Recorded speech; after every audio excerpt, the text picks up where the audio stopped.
Era impensable que las mujeres tuviesen participación activa en la política y sobre todo pudieran ser primeros ministros o jefes de Estado. Después, inclusive en el mundo musulmán, tuvimos la experiencia de una mujer en la República de Turquía manejando la política completa del país, en un país donde las mujeres en el Islam no tienen mayor función política, aunque ahora están participando cada vez más y lo vemos en todos los estados del Golfo y del Medio Oriente. Sin embargo, hay un ejemplo muy interesante en un país musulmán, como es en Pakistán, con Benazir Bhutto, que fue una extraordinaria jefe de Estado, o el caso de Golda Meir en Israel, que dio un ejemplo de una mujer manejándose en tiempos de guerra, o Margaret Thatcher en el Reino Unido, al margen de sus posiciones, supo manejar muy bien la política de ese Estado en ese tiempo. Hoy en día hay parlamentos como el de Finlandia, donde la mayoría de los ministros son mujeres, y algunos estados que obligan en las elecciones a que la mitad de los candidatos al Congreso sean mujeres y la mitad hombres, es decir, hay un ascenso permanente de las mujeres a la vida política. En América Latina hemos tenido presidentas, Violeta Chamorro, en el caso del centro hacia la derecha en Nicaragua o del centro hacia la izquierda con Cristina Kirchner en Argentina. Y siguen saliendo mucho más mujeres. Una vez en Venezuela tendríamos tal vez a una presidenta tarde o temprano como lo tienen en otros países en nuestro continente, incluso en Colombia también, igual que en Venezuela, una vicepresidenta es mujer.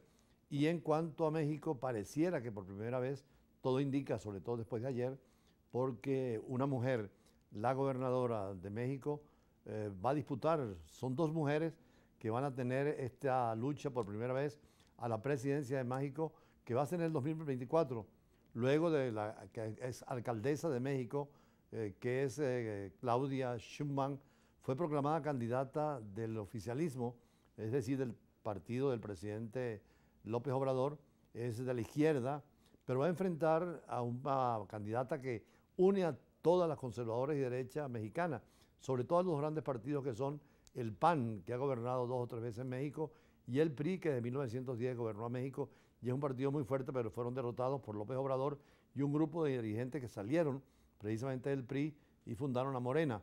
Hoy en día hay una nueva situación, el presidente López Obrador, que quería la reelección, no pudo hacerlo porque la Constitución lo permite, pero tiene en su mano, sobre todo protegiendo a la alcaldesa del Distrito Federal, que como decíamos ayer, más es ella venida de la derecha, del campo conservador, mientras que la candidata de la derecha es una indígena que viene del campo de la propia provincia y por lo tanto es interesante el planteamiento que se hace y vamos a ver, porque hay también denuncias como la del canciller Ebrard, que era el candidato, digamos, moderado que tenían los seguidores de Morena, sin embargo lo dejaron de lado, está denunciando fraude en el caso de la izquierda. Pero veremos qué va a pasar y habrá seguramente una mujer presidenta en México, que lo más seguro es ahora para 1924. Veamos la nota. Claudia Sheinbaum buscará la presidencia de México. La exalcaldesa de la capital fue proclamada el miércoles candidata del oficialismo de izquierda tras ser la aspirante más votada en un proceso de encuestas del partido Morena. Vamos a ganar el 2024. Vamos a ganar las diputaciones. Vamos a ganar las senadurías. Vamos a ganar las gubernaturas. Y va a haber presidenta de la República y será de la Cuarta Transformación. Sheinbaum promete continuar las políticas del presidente Andrés Manuel López Obrador, cuya popularidad ronda el 60%. La Constitución mexicana prohíbe la reelección presidencial. La disputa por la candidatura abrió fisuras dentro del oficialismo. El ex canciller Marcelo Ebrard denunció irregularidades en las encuestas y sostuvo que al desoír sus reclamos el partido lo sacó del proceso. Abrió además la posibilidad de buscar la presidencia por otro camino. Puede ser muy cuestionable el resultado, entonces mejor hacerlo bien, que repitan el procedimiento y adelante. Vamos a ver qué reacción tiene. La reacción puede ser, nos vale, seguimos el conteo. De todas formas, Morena es favorito para los comicios generales de 2024, mayoritario en el Parlamento y gobernante en 23 de los 32 estados mexicanos. Sheinbaum enfrentará a la senadora Xóchitl Gálvez.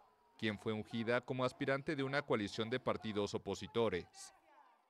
Sin un tercer candidato por ahora, será la primera vez que dos mujeres disputen la presidencia de México, un país azotado por la violencia del narcotráfico y donde diariamente se registran al menos 10 feminicidios. La señora Baumann sería tal vez la primera presidenta de México y también la primera presidenta en América Latina de origen judío.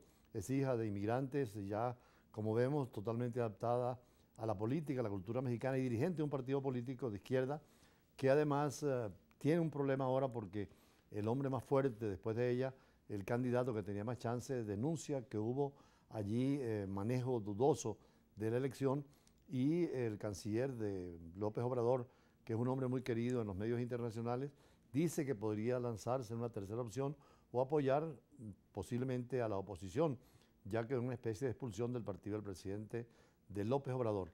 Y en cuanto a otros presidentes, pues expresidentes sobre todo, siguen dentro del problema, como el expresidente de Estados Unidos, Donald Trump, que fue declarado nuevamente responsable de difamar a la autora que lo acusó de una violación, la señora Jane Carroll, una decisión que va a facilitar el camino a una indemnización adicional por daños y perjuicios, y dentro de este criterio pues todo indica, sobre todo por la política y lo jurídico en cada estado, que impidan la nominación a la candidatura presidencial, aunque se ha fortalecido mucho entre los republicanos, incluso DeSantis, el gobernador de Miami, pareciera no tener ningún vuelo, pero Trump sí sigue afirmándose. Ahora se trataría por primera vez de un presidente que fue llevado a una cárcel, aunque sea por unos minutos, porque tiene una forma de libertad condicionada, y en segundo lugar porque de seguir el juicio le impediría ser presidente de Estados Unidos. Veamos la nota. Donald Trump fue declarado nuevamente responsable de difamar a una mujer que lo acusa de violación. El expresidente de Estados Unidos ya había sido declarado responsable en mayo por el jurado de un tribunal civil de Nueva York por la agresión sexual en 1996 de E. Jean Carroll y por difamarla en comentarios realizados en octubre de 2022. Pero la excolumnista de la revista Elle había presentado otra denuncia por unas declaraciones anteriores de Trump, a raíz de sus primeras acusaciones contenidas en un libro. El exmandatario afirmó en junio de 2019 que la autora había inventado esos señalamientos para vender su libro. El juez Louis Kaplan del Tribunal del Distrito Sur de Nueva York dictaminó el miércoles, basándose en la sentencia de mayo, que los comentarios de Trump de 2019 también eran difamatorios, falsos y malintencionados. Un jurado decidirá en enero el monto de la indemnización que Trump tendrá que pagar a Carroll. El expresidente, que busca volver a la Casa Blanca en 2024, enfrenta muchos reveses legales. Fue acusado de conspiración contra el Estado por haber intentado permanecer en el poder a pesar de su derrota en las elecciones presidenciales de 2020, así como por tratar de anular el resultado de la votación en el estado de Georgia. También está siendo demandado por su manejo de documentos confidenciales tras dejar el poder. Bueno, y vamos a despedirnos esta tarde de Brújula Internacional con este micro preparado también por el equipo de Brújula Internacional, por nuestra compañera Natacha y por el equipo de producción, que tiene que ver sobre la integración, un tema que tocamos hoy con el invitado y que es fundamental ahora cuando nacen las ideas, las iniciativas, como el caso de los BRIC, que son Brasil, Rusia, India, China y también Sudáfrica, que se ha integrado, y ahora los países de América Latina que quieren fortalecer ese contacto con los países del tercer mundo y fortalecer, como decíamos, la Comunidad Andina de Naciones y el Mercosur, que son para Venezuela muy importantes, particularmente el ingreso nuevamente a la Comunidad Andina, que tuvo un comercio de 7.000 millones de dólares en su mejor tiempo. Con esto despedimos el programa y estaremos mañana con el choque de las imágenes, la fuerza de las palabras y nuestros análisis en profundidad.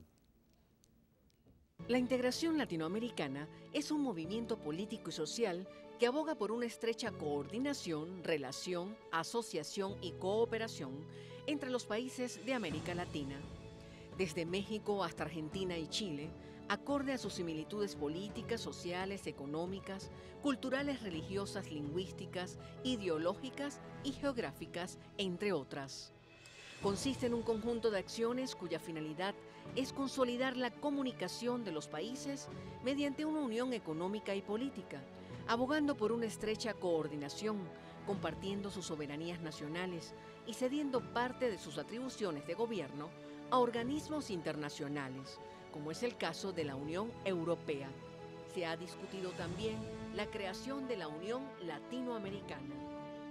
La región de 20.038.800 kilómetros cuadrados cuenta con más de 650.000 habitantes repartidos en 20 estados soberanos y 7 territorios dependientes en los que se habla principalmente el español y el portugués.